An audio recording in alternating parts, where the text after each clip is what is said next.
100 তরমুজ আছে, 100-র মধ্যে 100ই, 100-র মধ্যে 95 হলে টাকা ব্যাক। ঠিক আছে, কাটো কাটো। হ্যাঁ, খারাপ হলে পরে টাকা ফেরত চলে যাবে। 100-এ 100 হবে। কাস্টমারে দেখা দেবো, ভালো না হলে পরে টাকা ফেরত। বাবা বাচ্চাকে কাটো। চাপা নাই, খালি মধু মধু।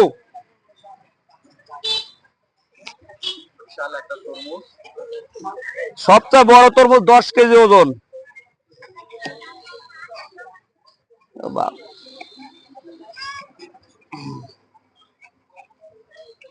খালি মধু মধু, রসমালাই একেবারে 100-এ 100।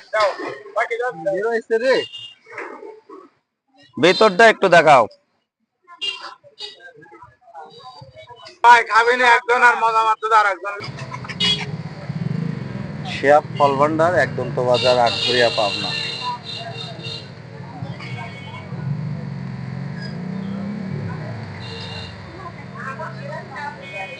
13 টাকা দাম হয়, 500 টাকা দাও।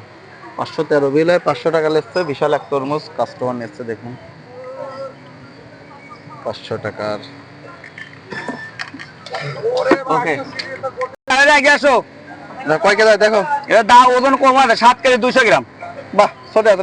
কাটো কাটো কাটো। কি ভালো বানাবেন তো? অবশ্যই ভালো। প্রিয় দর্শক, আর একটা মধু কাটতেছে নুর আলম ভাই। দেখা যাক কি কাটে। কাটো কাটো, ডায়লগ দাও ডায়লগ দাও। খালি মধু মধু, তরমুজ রসমালাই রসমালাই। দেখা যাক কি রসমালাই ভাই করে। এডিট, কোনো এডিট হবে না, সরাসরি পাবলিক করবে ইনশাল্লাহ। আপনারা হয়তো ভাবেন যে কালার এডিট করে অনেক চকচকে করে কোনো এডিট নাই। ও একেবারে কি বানাচ্ছে গো, খালি মধু মধু। চলে আসেন শিয়াব ফল ভান্ডার, একদন্ত বাজার। তরমুজের বাজারটা একটু হাই। কত যাচ্ছে দোস্ত? 55 টাকা কেজি। 55 টাকা কেজি। একটু বাজার ঈদের পরে বাড়তে হবে। এই তাছাড়া সমস্যা। সুপ্রিয় দর্শক, এতক্ষণ স্ক্রিনে নুর আলম ভাইকে দেখছেন, এখন আমাকে দেখলেন। আমরা আজকে তরমুজ গ্যারান্টি সহকারে বেচতেছি, একদম তো শিয়াব ফল ভান্ডারে 55 টাকা কেজি। তারপর আপনারা পছন্দ করে কিনে নিতে পারেন। ধন্যবাদ।